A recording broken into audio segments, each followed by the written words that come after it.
il reste encore 1 ou 2 minutes. J'attends encore 1 ou 2 minutes.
Bon. On va commencer. Bon, bonjour à tous. Comme il est 13h15 pile, donc je pense qu'on va commencer. Bienvenue à cette session d'information sur les systèmes d'information hospitaliers et plateformes de services. Donc je suis Frédéric Vaillant, je suis le président du directoire de Medasys et je vais animer cette session et essayer de vous donner quelques informations. Donc juste en 2 mots, qui nous sommes. Donc en bref, Medasys est un éditeur logiciel dans le domaine de la santé. Nous avons une solution qui est totalement transversale, qui traite évidemment de la gestion de la production de soins, mais qui couvre également les plateaux techniques d'imagerie, biologie et pharmacie.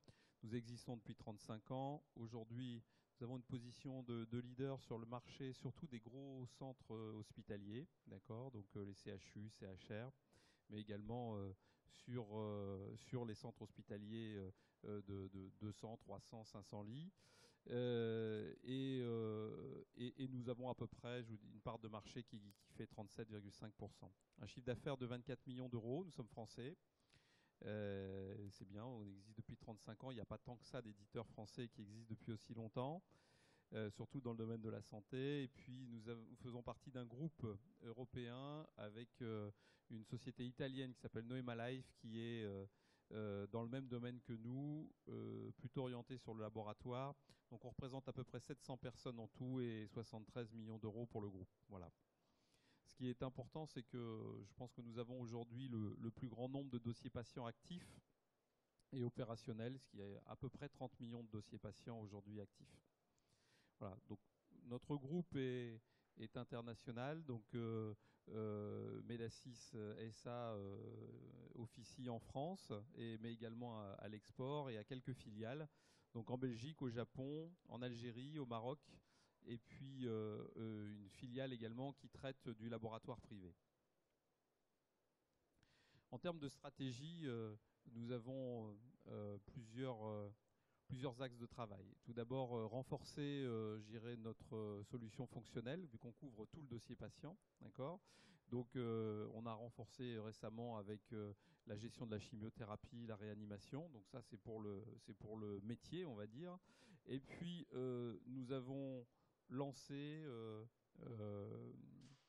une collaboration communautaire en créant avec un objectif de permettre aux SS2I, aux intégrateurs, aux centres hospitaliers de pouvoir développer leurs propres petites applications verticales sur smartphone ou sur tablette. Et donc l'idée, c'est aujourd'hui d'agrandir le portfolio de Medasys, mais d'être sur notre cœur de métier qui se trouvait être la gestion du dossier patient et qui évolue aujourd'hui vers une fonction d'opérateur de services de santé, que je vais vous décrire ensuite. Donc, bien entendu, on continue, nous, sur notre métier de base, mais également sur le lien ville-hôpital, qui est de plus en plus important, mais bien au-delà, c'est-à-dire que la vocation est de proposer une plateforme régionale, nationale, voire internationale, sur certains sujets. Je vais vous la décrire ensuite. Voilà. Donc si on prend le point de départ de notre réflexion pour aboutir aux plateformes de services de santé, c'était de fournir des services étendus à tous les usagers. Vous savez tous aujourd'hui que l'époque n'est pas à l'euphorie financière, donc proposer d'avoir une seule gestion de dossier patient avec un seul éditeur et proposer de changer tout ce qui existe aujourd'hui, c'est quasi impossible. Donc il faut revenir à des réalités et donc proposer plutôt d'aller vers un axe d'interconnexion et plutôt de multiconnexion de solutions et de proposer des nouveaux usages et en complément de ce qui existe déjà dans les centres hospitaliers, mais également à la médecine de ville et tout ce qui est social. Voilà. Donc le travail avec les professionnels de santé, la ville, le malade bien entendu, et l'hospitalisation à domicile. Donc fournir des nouveaux services, je ne vais pas tout détailler parce que j'ai beaucoup de slides, certaines d'entre elles je vais les passer très rapidement et je parlerai ensuite de la sécurité.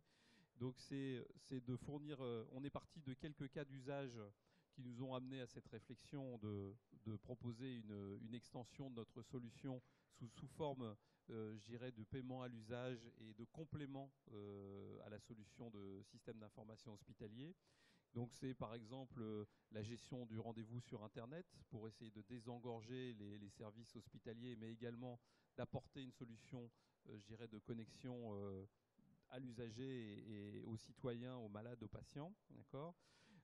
C'est également de mutualiser les services. Aujourd'hui, il existe un nombre, je ne vais pas dire incalculable, mais impressionnant de réseaux de santé et réseaux de soins partout en France. Hein. Chaque région propose son propre réseau. Il existe des réseaux de trajectoire, des réseaux plaies et cicatrisation, etc. Enfin, il en existe beaucoup. Et tout ça, il faut le valoriser et le mettre à disposition, je dirais, en mutualisant la solution et en mutualisant les services.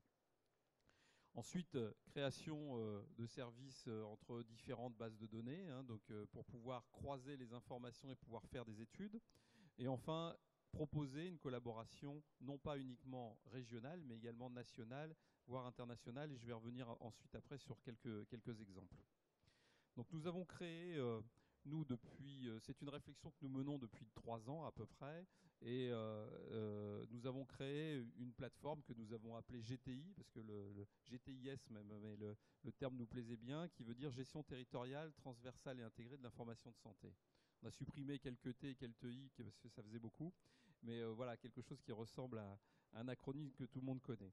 La base, c'est que effectivement, on est parti sur les territoires de soins numériques, d'accord, et on a mené cette réflexion avec un de nos clients, je dirais un des plus avancés, hein, c'est pas le seul, mais c'est un des plus avancés, qui se trouve être le CHU de Montpellier.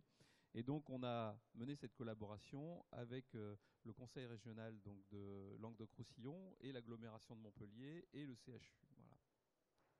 Le positionnement était de sortir de la région pure, hein, c'était d'aller jusqu'au national, voire international, parce que certains services, comme le e-learning par exemple, n'a pas forcément uniquement vocation à rester régional ou national, mais de proposer un service à l'usage de certains cours qui ont été produits au niveau international.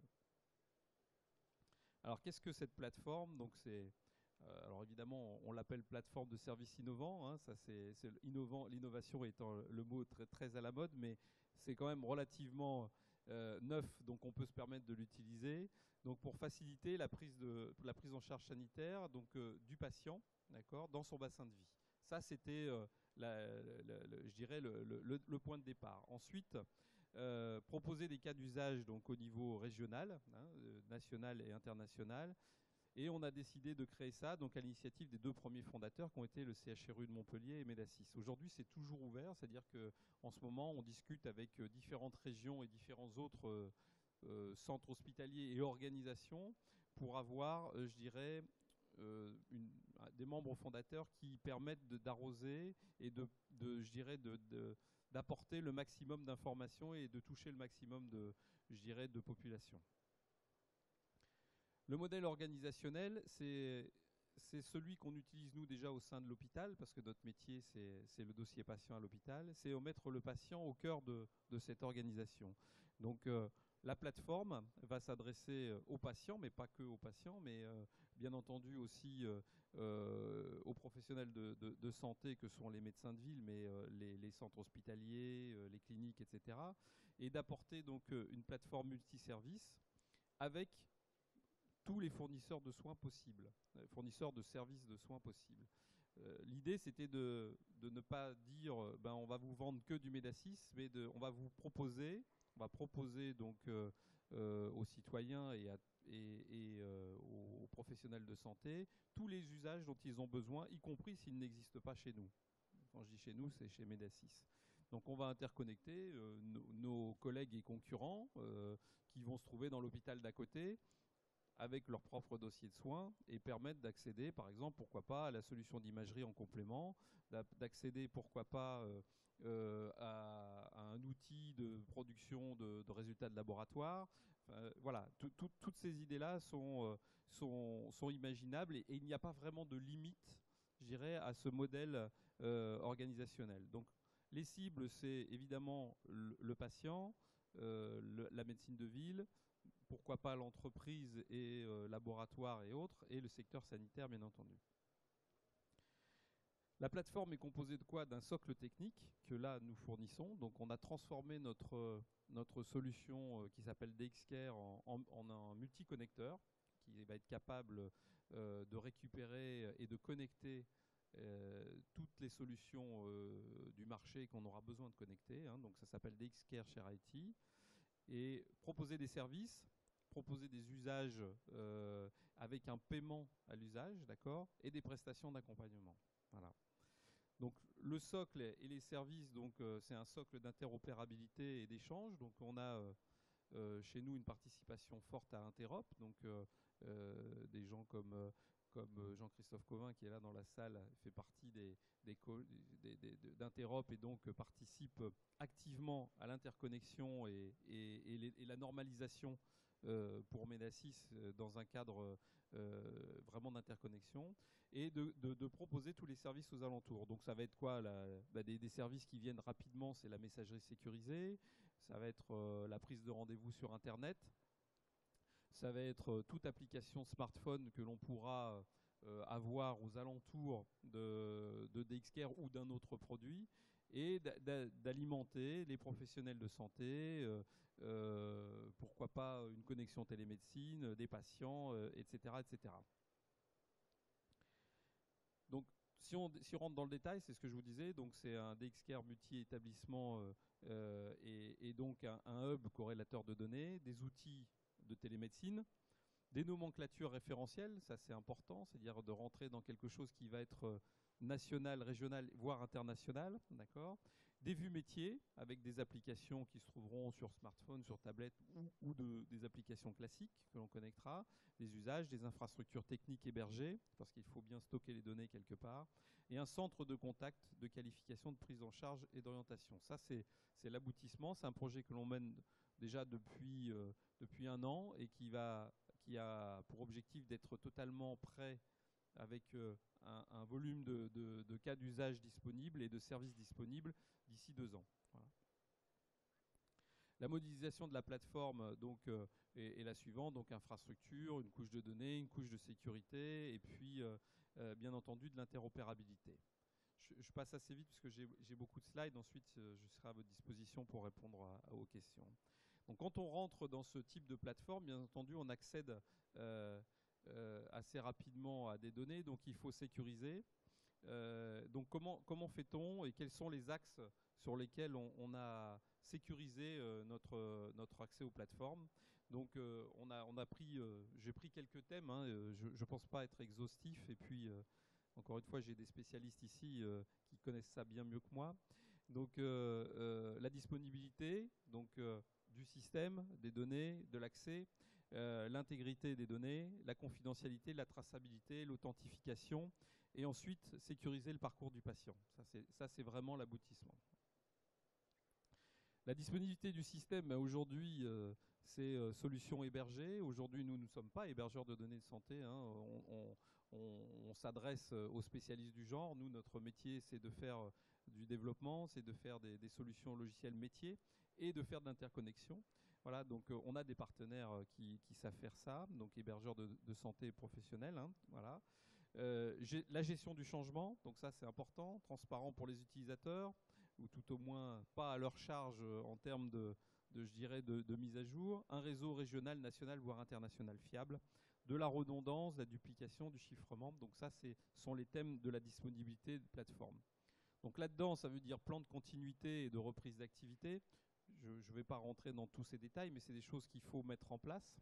C'est une architecture technique haute disponibilité. Donc nous, on collabore avec des hébergeurs de données de santé qui sont, je dirais, en charge de traiter ce genre d'architecture et qui sont suffisamment pointus pour pouvoir le faire. Nous, c'est encore une fois, nous, on accompagne sur ce sujet-là, sur l'aspect fonctionnel. Des plateformes techniques d'application qui vont servir de connexion sécurisée à tout ce qui est smartphone et tablette, d'accord ?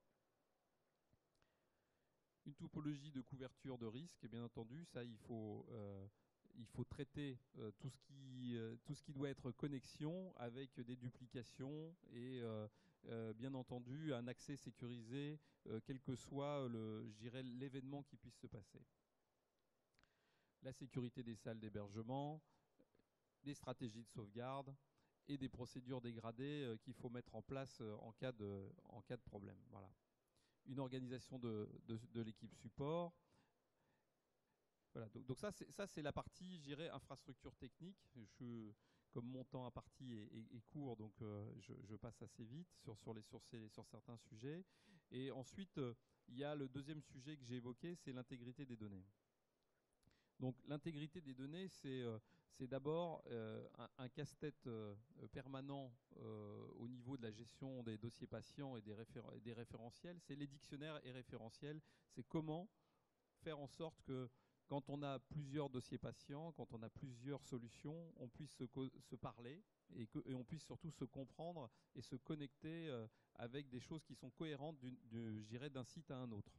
Donc c'est la gestion des dictionnaires et des référentiels qui est un point central sur nos préoccupations, et ça fait partie de ce que l'on a focalisé sur la plateforme je dirais, de service.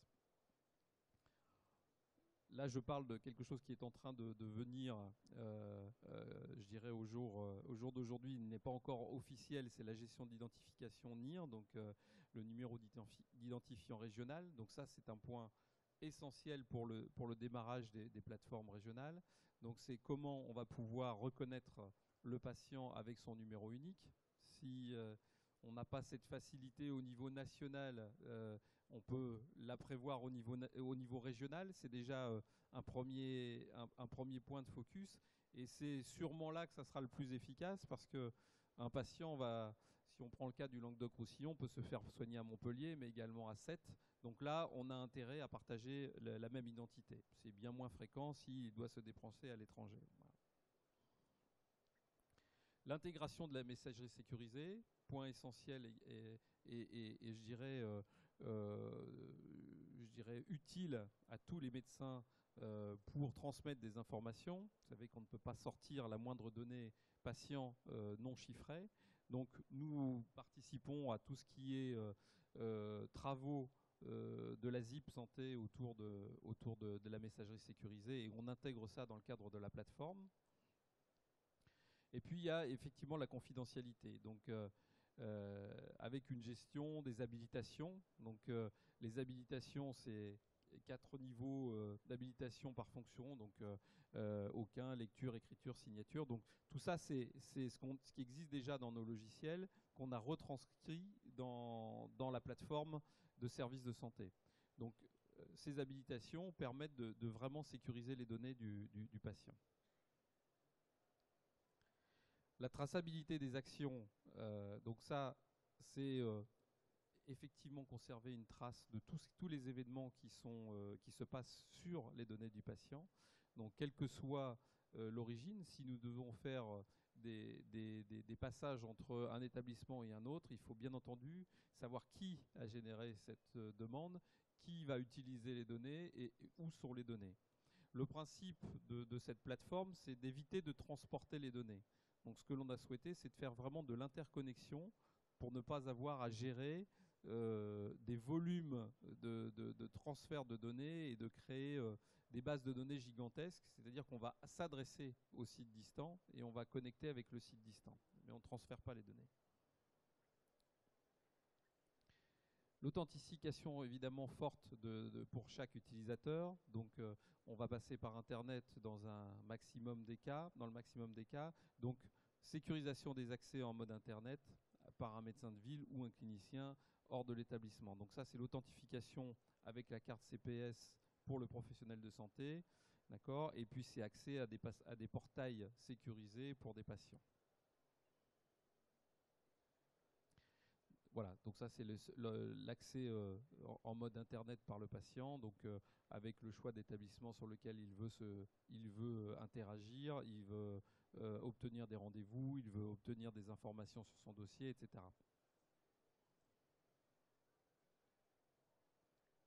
Enfin, l'objectif ultime, je dirais presque ultime pour ce type de plateforme, mais ce n'est pas l'objectif unique, c'est optimiser et sécuriser le parcours du patient via cette plateforme de service.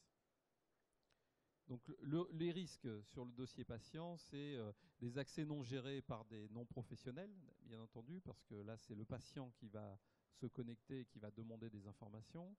C'est des accès gérés par des professionnels, mais pas sur des bases de code, donc des services non nominatifs, PRED, login, password, donc tout ce qui peut se faire par transaction, je dirais, bouche à oreille. Des habilitations, donc métiers, donc inadéquates, c'est-à-dire un droit médecin pour des paramédicaux. Vous savez que c'est extrêmement verrouillé au sein d'un établissement. Les infirmières n'ont pas les mêmes droits que les médecins, etc. Donc là, il faut vérifier que quand on passe à travers des solutions Internet, on est toujours dans ce cas-là. Des risques donc, qui s'apparentent plus aux erreurs du quotidien et non pas à des malveillances. Et puis il y a les malveillances, donc l'extraction de données, donc pour la récupération frauduleuse, on va dire, ou pour le hacking. Voilà. Donc plus on sort d'un établissement pour aller sur une région, plus les risques sont étendus, bien entendu. Alors l'optimisation du parcours patient via la plateforme de service, ça va permettre de définir avec les acteurs les politiques donc, communes de prise en charge d'un patient et le parcours de soins associés. Donc ça, c'est une définition qu'on met en place dans le cadre de ces plateformes. Proposer aux patients des solutions de prise de rendez-vous en ligne, avec moyen de s'authentifier, etc. Donc guider le patient dans sa démarche lorsqu'il se rend en rendez-vous.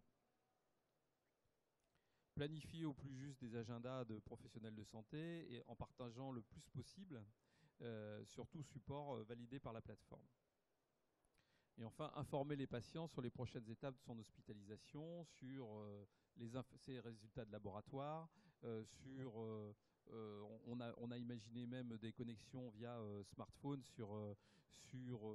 entre la mère et entre la future maman et son gynécologue pour avoir des discussions en ligne pour poser des questions. Donc ça c'est des choses qu'il faut sécuriser afin de pouvoir informer au maximum le patient et gérer le parcours. Donc c'est anticiper, échanger et informer. Voilà. Enfin, donc sécuriser le parcours patient via la plateforme de service, donc au-delà des solutions techniques.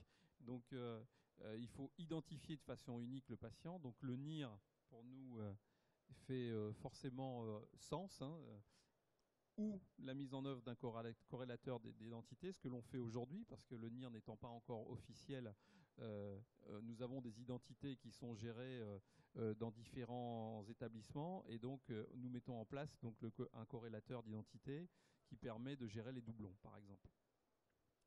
Définir une politique claire de gestion des accès et habilitations gérée par le porteur de la plateforme, sur la base de recommandations nationales, donc ASIP.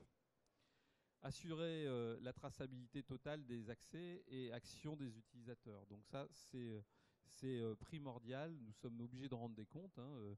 Comme vous le savez, la CNIL veille à tout ce qui est donné du patient. Et donc, nous devons être capables de retracer totalement toutes les actions qui ont été faites sur les données du patient. Et enfin, de porter l'offre pour l'ensemble des clients. Donc, l'objectif pour nous est de devenir un opérateur de services de santé. Voilà, donc optimiser et sécuriser la plateforme, donc on l'a fait nous en démarrant sur une région, donc avec un objectif d'essayer de rendre le plus tôt possible cette plateforme nationale. Nous sommes déjà en discussion avec d'autres régions pour pouvoir proposer les services et les usages déjà existants, hein, comme je vous ai parlé de la prise de rendez-vous, les résultats de laboratoire qui sont produits par les labos et accessibles aux patients. Donc on a démarré avec le Languedoc-Roussillon et on est en discussion par exemple sur un des services sur le e-learning pour proposer cette solution au Maroc qui a besoin de formation instantanée pendant une heure, une journée, etc. Donc l'idée c'est de proposer une solution qui est prête et de faire un paiement à l'usage, donc avec s'il y a une heure de cours utilisée, ben l'utilisateur ou l'établissement paiera l'heure de cours. C'est de faire payer un volume de rendez-vous à chaque établissement, d'accord. Le prix, ça peut être 10 centimes du rendez-vous, 5 centimes du rendez-vous, cela dépendra effectivement du volume que l'on atteindra. L'hébergement est évidemment centralisé et sécurisé techniquement. Donc je vous ai parlé d'hébergeurs de données de santé. Donc ça, pour nous, c'est primordial parce qu'on veut une solution totalement sécurisée et qui soit capable d'être opérationnelle 24/24, 7/7. Medasys aujourd'hui porte l'ensemble de l'offre de service, donc on a la responsabilité en ce qui concerne la plateforme GTIS, donc centralisation et marketplace. Donc marketplace dans le sens où on connecte tous les acteurs du marché, y compris nos concurrents. On a là une collaboration qui se passe plutôt bien. On a déjà démarré cette collaboration sur le Languedoc-Roussillon et ma foi, ça semble être possible, donc ce qui n'était pas forcément simple à faire autrement. Enfin, l'identification patient est basée sur deux solutions, donc, dont j'ai déjà parlé, le NIR et le corrélateur d'identité. Les accès et les habitations des utilisateurs sont sur une norme, un référentiel, comme à l'ensemble des établissements, gérés par une seule cellule. Donc l'identito-vigilance est forcément présente et donc fait aussi partie je dirais, de cette plateforme de service. Voilà ce que je voulais dire. Alors je pense que je ne suis pas loin d'être autant à partie. Donc je suis maintenant à votre disposition si vous avez des questions. Et en plus, comme j'ai mes équipes, même si c'est technique, ils pourront vous répondre. Test.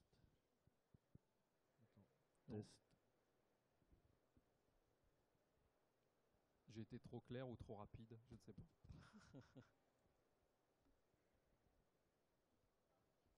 Parfait. Bon.